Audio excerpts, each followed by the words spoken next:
They called him a monster in cell number 7. But heaven sent him an angel. Hello everyone. Before we begin today's story, I have a small favor to ask. Please hit subscribe and turn on the notification bell so you never miss our channel's new videos. It is quick, free, and the best way to support us in bringing you more heartfelt and dramatic stories. Your support truly means the world to us. Where are you watching from? Drop your city or country in the comments below. Thank you very much. Now, let us return to our main character. It was a freezing winter night. Rain poured down like silver threads, and the glow of police lights bled across the wet pavement. In the middle of the chaos stood a man with trembling hands, his wrists bound in steel cuffs. His name was Yong-gu, a man with the mind of a child and the heart of a saint. He did not understand why the officers were shouting, why they kept calling him a killer. All he could think of was his little girl waiting outside, clutching a pink Sailor Moon backpack. They called him a monster, the officer muttered, pushing him into the car. But monsters do not cry the way he did. Monsters do not keep repeating, "Please, my daughter, she is waiting for me."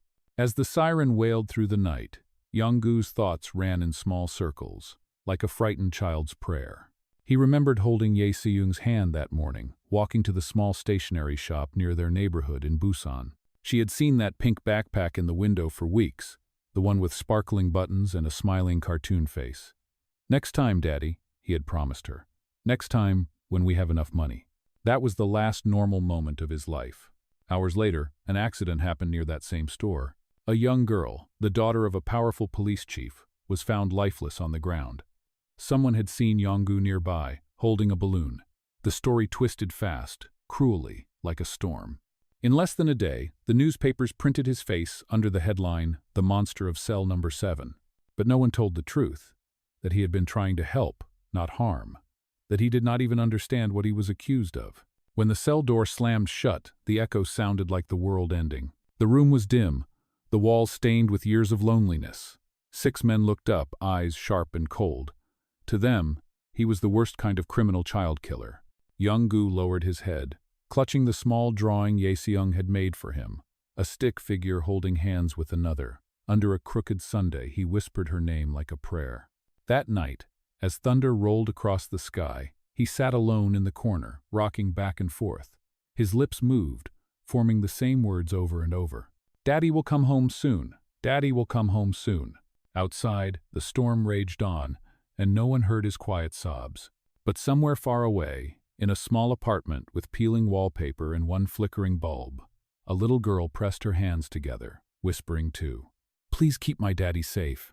Neither of them knew it yet, but that prayer spoken by a child who still believed in miracles was about to cross the thick prison walls, reach cell number 7, and change the lives of everyone inside it. Because even in a place built for monsters, heaven sometimes sends an angel. When morning came, cell number 7 no longer felt like a room for men. It felt like a storm trapped inside brick walls. The 6 inmates watched Yong-gu carefully, whispering to each other in low voices. His soft eyes, his trembling hands, his childlike mumbling, it all confused them. They had seen real criminals before. This one did not fit. He sat on the cold floor, folding the edge of his blanket as if he were making paper boats. When breakfast was served, he thanked the guard politely, smiling as though he were in a small diner instead of a prison. One of the inmates scoffed. "Stop pretending. You think we are fools? You killed a child." The words hit him like stones. Yong-gu froze, the metal spoon trembling in his hand. "No," he whispered. "I love children. I love my Ye Se-young." The men laughed bitterly, but the way his voice cracked left an uneasy silence in the room. Days passed, heavy and colorless. Every evening, Yong-gu knelt by his bunk, whispering the same prayer to a ceiling that never answered. Sometimes he traced shapes on the wall with his finger little circles, stars, hearts. Sometimes he drew a tiny stick figure with a smaller one beside it. His roommates began to notice. One night, when the power flickered out during a thunderstorm, the smallest inmate, nicknamed Tiny, woke up to see Yong-gu standing by the bars, staring into the dark yard beyond. His voice was barely a breath. "If I say sorry, can I go home to my daughter?" Tiny felt something move inside his chest. That kind of question did not come from monsters. The next morning, the prison warden stormed in, furious about a broken water pipe. Guards dragged Yonggu to clean the hallway as punishment for something he did not understand. When he slipped on the wet floor, one guard raised his baton, but before it came down, another inmate, the eldest of the group, caught the guard's wrist. "Enough," he said firmly. "Can you not see? He is like a child." The moment broke something open in all of them. Later that night, the eldest, known as Captain, sat beside Yonggu and asked softly, "You really did not do it, did you?" Yonggu shook his head quickly. "No, the little girl fell. I tried to help her. But then the police came and they said I did bad. I did not do bad." Captain studied him in silence, then nodded once. "All right. From now on, no one touches you." From that day, the air inside cell number 7 began to change. They taught him small things: how to eat properly, how to keep his shoes dry, how to laugh again. In return, he taught them something no one had before: gentleness. He sang simple songs about sunshine and candy shops. At first, they mocked him, but soon the laughter turned real. He shared stories about his daughter, how she counted stars before bed, how she hugged him tight every morning before school. Every story pulled the invisible thread of fatherhood through those hardened men. One evening, while sweeping the floor, Yonggu found a scrap of paper near the trash bin. On it was a child's doodle of 2 stick figures holding hands. He thought of Ye Seung and smiled through tears. Captain saw it too and felt a strange ache in his chest. "That your daughter?" he asked. "Yes," Yonggu said, holding it carefully. "Her name is Ye Seung. She draws me happy." The room fell quiet. Tiny turned away to hide his eyes. Outside, the night deepened, but for the first time, cell No.7 was not silent. It was filled with the soft hum of a lullaby, a father's voice echoing through stone walls. Somewhere far away, a little girl looked up at the same dark sky, whispering, "Good night, Daddy." Neither of them knew that fate was listening. The miracle was still miles away, but it had already begun to move toward them, one heartbeat, one song, one act of kindness at a time. Weeks slipped by like slow-moving clouds. Life inside cell number 7 began to settle into a strange rhythm. The guards still barked orders, the metal doors still clanged, but something unseen had shifted. The men who once despised Yonggu now found themselves protecting him, correcting his words gently instead of mocking him. He woke every morning with the same question: "Can I see my daughter today?" And every morning the answer was silence. The warden refused all requests for visits, claiming security reasons. Yet when the guards were out of sight, Captain would slide a piece of bread toward him and whisper, "Eat, brother. You will need strength when she comes." One afternoon, while the others played cards on the floor, Yonggu sat by the window, tracing the shape of the clouds with his finger. "That one looks like Ye Seung's face," he said softly. Tiny leaned closer and laughed. "You are right. And that one looks like her backpack." The entire cell turned to look. For the first time, the laughter was not cruel. It was warm, alive. But the outside world was far from kind. The trial loomed closer, and every newspaper screamed the same headline: "Monster of cell number 7 to face death sentence." Reporters painted stories, none of them true. They wrote that he confessed. They wrote that he smiled when he was arrested. None mentioned that he did not understand the questions. When Captain heard the news, he slammed his fist against the wall. "They want to kill him because it is easier than admitting a mistake." His anger filled the cell, but Yonggu only looked confused. "They said I can go home after court," he murmured, smiling faintly. Captain could not answer. That night rain hammered the roof, and thunder rolled like a warning. Yonggu knelt on the floor, drawing circles with chalk stolen from the kitchen. In the center, he wrote his daughter's name in uneven letters. The others watched in silence, until Tiny finally asked, "Why do you write her name every night?" He smiled gently. "Because if I write it enough, maybe she can feel it. Maybe she will find me." The next morning, the warden visited the cell unexpectedly. His eyes were sharp, his voice colder than usual. "The trial begins tomorrow. You will be moved early." Then he paused, glancing at the paper drawing pinned to the wall, 2 stick figures under a bright Sunday. "Who drew this?" "I did," Yonggu said proudly. "Me and my daughter." The warden stared for a long moment before turning away. No one saw the flicker in his eyes, something between guilt and disbelief. When night fell again, the inmates gathered around Yonggu.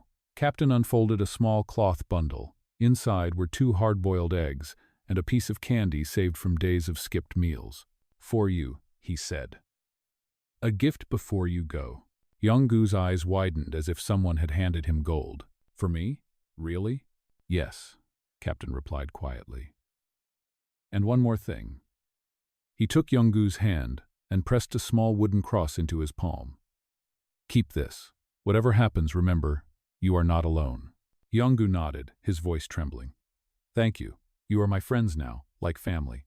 Before lights out, he sat by the bars and whispered into the darkness. Ye-seung, Daddy is going to court. After that we can go home, right? Somewhere beyond the rain and steel, a small girl clutched her pink backpack and whispered into the night air. Come home soon, Daddy. Fate listened again, quietly turning its gears. The world believed the story was ending, but the truth was only beginning to move. Because sometimes, even behind bars, innocence finds its voice, and the first miracle begins with a single promise kept in a father's heart. The morning of the trial arrived gray and heavy, as if the sky itself refused to open its eyes. Guards led Young-gu down the long corridor, his feet dragging against the cold floor. His uniform hung loosely on his thin frame, and his hands clutched the small wooden cross Captain had given him. He kept whispering the same thing under his breath. After this I can go home to Ye-seung. In the courtroom, the seats were packed. The air buzzed with whispers, the kind that carry judgment before the truth is even spoken. On one side sat the police chief, his face stone cold, his grief twisted into rage. On the other sat a group of reporters, pens ready, eyes hungry for headlines. Young-gu looked around, searching for one familiar face, but there was none. His lawyer, a tired man assigned by the court, leaned close and murmured, "Just say yes to whatever they ask. It will be over faster." Young-gu nodded slowly, not because he understood, but because he wanted to go home. The prosecutor began his speech with venom in his voice. A man who took the life of a child deserves no mercy. Each word hit like a hammer. When they asked Young-gu to stand, he stumbled, eyes wide. "I did not take anyone.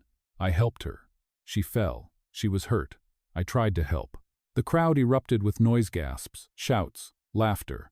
The judge banged his gavel for silence. "The court will disregard the defendant's statement. Continue." Outside, rain began to fall again. Inside, a father's heart shattered quietly. Back in cell number 7, the men waited anxiously. They were used to the silence of guilt, but this silence felt different. It felt like mourning. Captain paced the floor, his fists tight. Tiny sat by the wall, holding the drawing Young-gu had left behind. "He will come back," Tiny said softly. "He said he would." When the verdict came, it hit like thunder. Death sentence. At that exact moment, far away, little Ye-seung stood by the window of a small church orphanage, watching the same rain. She did not understand what sentence meant, but she felt her heart go cold. "Daddy?" she whispered. "Are you coming home?" Days later, Young-gu was returned to the cell. His eyes were different now, darker, as if the light had been taken from them. Yet when he saw his friends, he smiled weakly. They said, "I can go to heaven now. Maybe I can see her there." Yendumda. Captain swallowed hard. "No, brother. You will see her here, alive. We will find a way." The group began whispering, planning, scheming in secret. If the law refused mercy, maybe heaven could borrow a little help from men. That was when Tiny remembered something. The laundry cart that left the prison every few weeks, large, heavy, and unsearched. The next night, while the guards dozed, the men worked in silence. Sheets tied together, signals whispered, hearts pounding. They had no tools, only faith. By dawn, the plan was ready. When the bell rang for morning chores, the guards shouted for laundry to be taken out. Captain nodded once. Now, they lifted the cart, pretending to struggle under the weight. Inside, buried beneath sheets, lay a trembling man with tears on his face. Young-gu clutched his cross and whispered, "Thank you." The gate opened. For a heartbeat, everything was still. Then, a miracle moved quietly through the gray morning air, one that no one could yet see. One that would soon bring heaven itself into the walls of cell number 7. Because love, even when trapped behind iron bars, will always find a way to reach its child. The laundry cart rattled down the narrow hallway, pushed by 2 trembling hands and guided by desperate hope. Outside, the morning fog swallowed the sound of the wheels. The guards were half awake, muttering about coffee, not noticing the cart's uneven sway. Inside, beneath layers of sheets, Young-gu held his breath. He could feel his heart beating so loud it might give him away. For the first time since his arrest, The air did not smell of metal or sweat, it smelled of freedom. When the cart rolled into the storage yard, Captain whispered sharply, "Now." The men lifted the lid and helped him crawl out. His knees hit the ground, and he gasped, eyes wide as the open sky. The sunlight hurt, but it was beautiful. "Go to the chapel," Captain urged. "She will be there." He ran like a child chasing a dream, his shoes slipping on the wet stones. Each step carried him closer to the small prison chapel that stood quietly at the edge of the yard. Inside, hidden among piles of laundry, a small figure stirred. When the sheet fell away, a little girl blinked in the dim light. "Daddy?" she whispered. The sound froze him where he stood. Then he turned, and in that instant the world stopped moving. Ye Seung stood there, her hair messy, her tiny hands clutching her pink backpack. For a second, neither of them spoke. Then she ran, and he fell to his knees, catching her in his arms. "Ye Seung, my angel," he cried, his voice breaking. "You came." The men in the doorway watched silently. Hardened criminals, thieves, and fighters wiped their eyes like children. Tiny grinned through tears. "Heaven really sent her," he whispered. For a few precious hours, cell number 7 was no longer a prison. It was a home. The guards who discovered them hesitated, unsure whether to sound the alarm. Instead, one of them quietly turned away. Maybe he had a daughter too. They shared food from their rations. Ye Seung laughed as she fed her father a piece of bread, scolding him gently, "You eat too fast." He smiled shyly. "I forgot how." She touched his cheek and said, "You did not forget love. You'll be fine." As evening came, she grew tired, curling up beside him on the cold floor. The men dimmed the light bulb so she could sleep. Captain whispered, "It is strange, is it not? We spend our lives trying to escape this place, and yet tonight it feels like heaven." Young-gu nodded. "Because she is here. When she is near, I am not afraid." The next morning, the warden entered quietly. He stopped at the sight of the sleeping child, his stern face softening. For a long moment, he said nothing. Then he sighed and spoke in a low voice. "You have until tonight. After that, she must go." Young-gu bowed his head. "Thank you." That day, the entire cell became a playground. They drew pictures on the wall with chalk, sang songs, and shared stories. Ye Seung taught them a nursery rhyme her father used to hum, and soon 6 deep voices joined hers, echoing through the corridor. For the first time in years, laughter drifted beyond the bars. But as dusk crept in, so did the truth. The guards came quietly. Ye Seung clung to her father, tears soaking his shirt. "I will come back, Daddy, I promise." He kissed her forehead. "Be brave, my angel. Daddy will wait." They led her away, her small hand reaching back until the last possible moment. When the door closed, the world went silent again. That night, Young-gu sat on the floor, holding her drawing against his heart a picture of 2 stick figures under a shining Sunday. On the wall above him, the men had written 3 words in chalk. Cell number 7 equals heaven. Outside, the wind carried a faint echo of a child's voice singing softly in the distance. It was not goodbye. It was a promise that love, once found, would never be lost again. The next morning, cell number 7 felt emptier than ever. The faint scent of soap and chalk still lingered in the air, the last traces of Ye Seung's visit. Her laughter had been replaced by the sound of dripping water and the rustle of uniforms outside. For the men inside, that silence felt like punishment. For Young-gu, it felt like the end of the world. He sat on the edge of his bunk, staring at the small drawing his daughter had left behind. 2 stick figures held hands under a crooked sun, the same one she always drew for him. He traced the lines with his finger, whispering, "We will see the sun together again, my angel. Hogogu."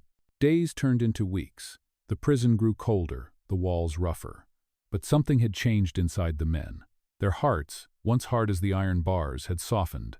Captain began reading the newspaper aloud each morning, hoping for news that might save their friend. Tiny carved small toys from leftover wood, leaving them by Young-gu's bed as if preparing gifts for Ye Seung's next visit. One night, during a rare moment of quiet, the warden came to the cell. His usual firm voice was lower, hesitant. "Young-gu," he said, "the appeals have been denied." The words hung in the air like falling glass. The other inmates froze. Young-gu looked up, eyes wide with confusion. "Denied? That means I can go home now?" The warden looked away. Not exactly. When he left, the silence was unbearable. Captain slammed his fist into the wall. This is wrong. They know he is innocent. The others nodded, faces pale with rage. Tiny whispered, "Maybe God forgot this place." Yongu only held his cross tighter. "No, God remembers everyone. He will help me see my daughter again." The next day, something strange happened. A package arrived at the prison, an envelope, addressed in shaky handwriting. Inside was a crayon drawing of cell number 7, colored bright yellow. At the bottom, in uneven letters, it said, "For Daddy, from Yi Soong." When Yongu saw it, he smiled for the first time in weeks. He pressed the paper to his chest, tears rolling down his face. "See, she remembers. She promised to come back." That night, he began to speak again, softly, almost like a lullaby. He told the men about the day Ye Soong was born, how tiny she was, how she laughed when he sang. The men listened without interrupting. There was no need for words. The story itself was enough to make even the strongest among them weep quietly. Outside, the warden stood by the door, listening. His hands trembled slightly. For the first time in his long career, he felt ashamed. He had followed every rule, every order, but that night he wondered if the law had forgotten mercy. Later, in his office, he took out the official order. The execution date was set. He stared at the paper for a long time before closing his eyes. "Lord," he whispered, "what if the monster was never the prisoner, but the silence of those who knew the truth?" Back in cell No.7, Yongu lay awake, holding the crayon drawing under his pillow. The others had fallen asleep, their breathing steady in the dark. He whispered to himself, "Daddy will come home soon." Far away, in a small orphanage room, Ye Soong sat by the window, looking at the same stars her father was watching. She whispered the same words. "Daddy, come home soon." Two hearts, separated by bars and miles, shared one prayer that night. And though no one in the world could hear it, heaven did. Because even when every door is locked, faith has a way of finding the key. The morning of the execution came without warning. The sky was pale gray, heavy with fog. Inside cell number 7, the men woke to the sound of keys turning in the lock. The warden stood there, his face unreadable, his voice low. "It is time." Yongu sat quietly on his bunk, holding the crayon drawing Ye Soong had sent him. He looked at it one last time before folding it carefully and slipping it into his pocket. He turned to Captain and smiled faintly. "She said she will come back. Maybe I will meet her on the way." Captain tried to speak, but his voice broke. "You will not walk alone, brother." The others stood, their eyes wet, their fists clenched in helpless anger. Tiny stepped forward, holding a small wooden toy he had carved. "For Ye Soong," he said. "You can give it to her when you see her again." The guards waited, shifting uneasily. No one wanted to move first. The warden cleared his throat, his voice trembling slightly. "Let us go." As they walked down the long corridor, the prisoners began to hum softly the same lullaby Ye Soong had taught them. The sound echoed off the stone walls, haunting and gentle. For a moment, it felt as if the whole prison was breathing with them. Outside, the wind blew cold against Yongu's face. He looked up, surprised to see a sliver of sunlight cutting through the clouds. He smiled. "It is warm," he whispered. At the chamber door, he turned to the warden. "Thank you for letting me see the sun again." The warden's eyes filled with tears. "I am sorry," he said quietly. "We all are." Inside, the air was still. A priest murmured a prayer, but Yongu's lips moved to a different rhythm, his own prayer, the one he had said every night. "Please take care of my daughter. Please let her grow strong." When it was done, the prison fell into silence. No one spoke for a long time. In cell No.7, Captain stood motionless, his hand resting on the wall where they had written in chalk. "Cell number 7 equals heaven." The words had not faded, though everything else had. That evening, the warden gathered the men in the chapel. His voice was hoarse. "He is gone," he said, "but he left something behind." He placed the crayon drawing on the altar, the two stick figures, the bright sun, the crooked smiles. Tiny whispered, "She will see it one day." Captain nodded slowly. "Yes, and she will know her father was not a monster." Far away, Ye Soong dreamed of a sunny field and her father's voice calling her name. In her dream he was smiling, standing beneath a golden light. Because love does not end where life does. It lingers, quiet and eternal, waiting for the day it will be seen for what it truly was, a miracle born behind prison walls. 20 years passed. The world outside the prison walls changed. New buildings rose, faces aged, and stories were forgotten. But one memory refused to fade. It lived quietly inside a woman who had once been a little girl with a pink backpack and a father the world called a monster. Her name was Ye Seung, and she was no longer a child. She was now a lawyer, calm and steady, her voice carrying the same gentleness her father once had. On her desk, framed behind glass, was a small crayon drawing two stick figures holding hands under a crooked sundae. She looked at it every morning before work. "Good morning, Daddy," she whispered softly, as if he could hear. For years, she had studied law not out of ambition, but out of a quiet promise to prove her father's innocence. Every case she took, every night she stayed awake reading through documents, was a step toward that day. And finally it came. The government announced the reopening of several wrongful conviction cases from decades earlier. Among them was the file stamped with a number she knew by heart, case number 7. Ye Seung sat in the courtroom where it had all begun. Her hands trembled, but her eyes were clear. Around her sat reporters, lawyers, and strangers who had never heard the real story.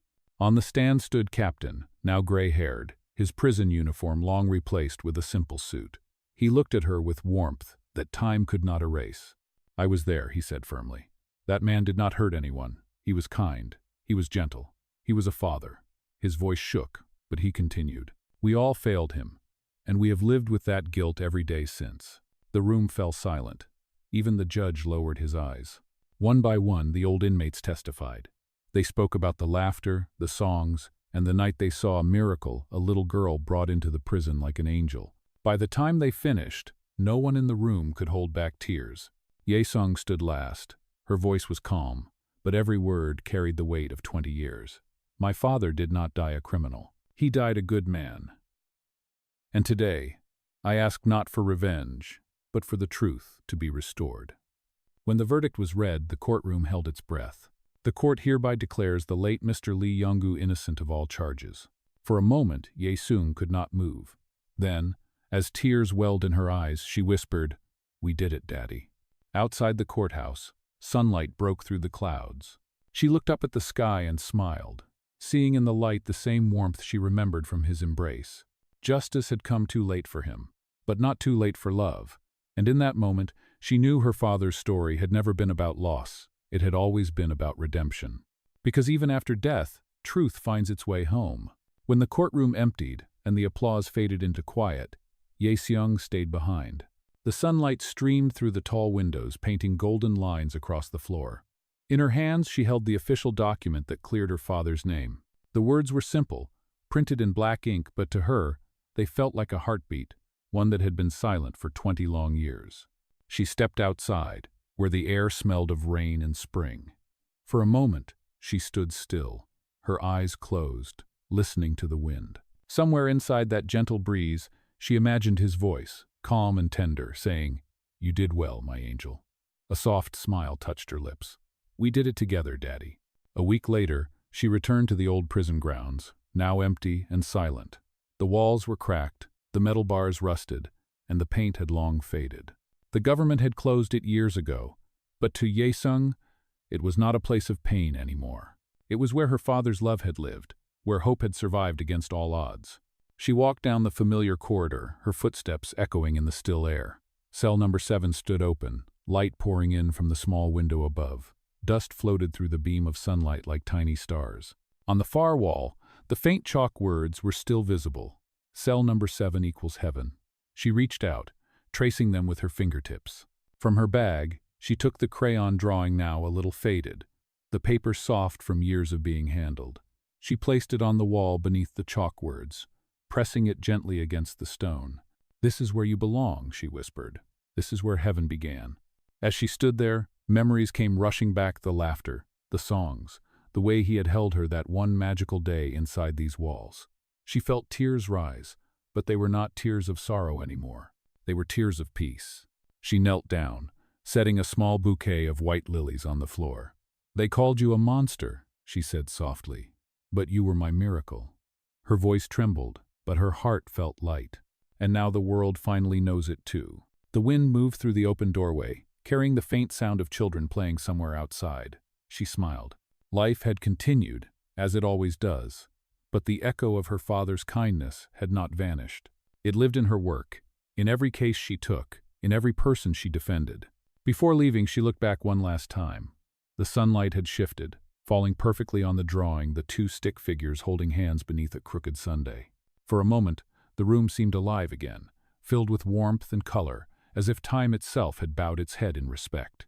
As she walked away, her voice was calm, steady, filled with quiet gratitude. "Goodbye, Daddy. You are free now."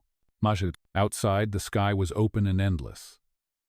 The world called it a miracle, but to her, it was something simpler and truer. It was love pure, patient, and eternal. The kind that no prison, no injustice, and no time